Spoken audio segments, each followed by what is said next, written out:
Do you ever scroll through the comments on your latest post, your fingers hovering nervously, dreading that one hateful message like a venomous dart aimed straight at your soul? Or feel that familiar, icy knot tightening in your stomach after a particularly nasty online interaction, leaving you feeling raw, exposed, and like you need to take a very long shower? Yeah, me too. For way too long, online negativity felt like a relentless, incoming tide, slowly eroding my confidence, my joy, and my will to even exist on the internet. But I finally found a way to build an unshakable fortress around my mind. It all started on a seemingly ordinary Tuesday. I woke up to a notification tsunami. I had posted a relatively mild opinion, just my thoughts on the latest superhero movie, and apparently the internet decided that my opinion was a personal affront to their very existence. I remember just staring at my phone, scrolling through this endless parade of insults. People were calling me everything from a clueless moron to a hideous troll doll. One person even photoshopped my face onto a picture of a dumpster fire. I didn't just feel bad. I felt like I'd been publicly flogged in the town square. My first instinct was to nuke my entire online presence and go live in a cabin in the woods. That was my wake-up call.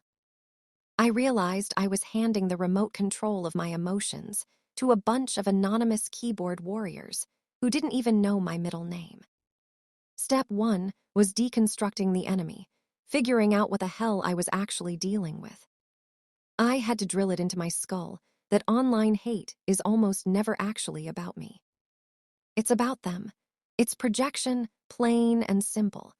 When some random internet goblin takes the time to painstakingly type out a hateful screed, they're usually just venting their own bottomless pit of insecurity, boredom, or unacknowledged pain.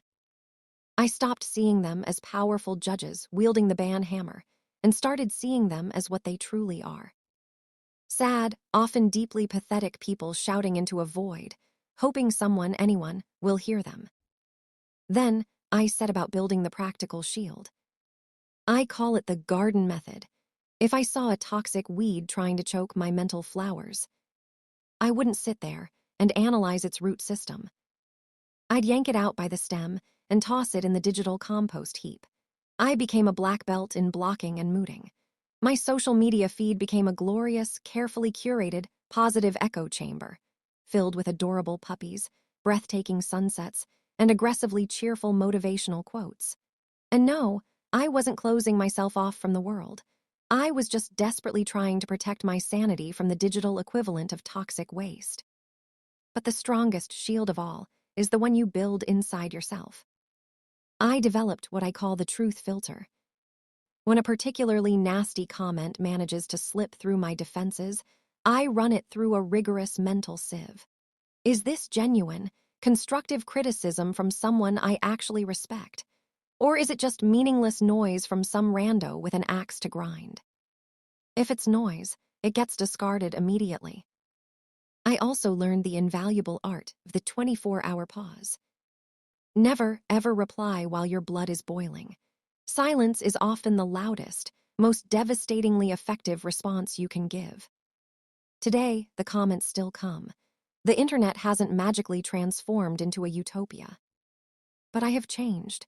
The hate just bounces off, like rubber bullets against a titanium shield. My digital shield isn't about blocking out the entire world.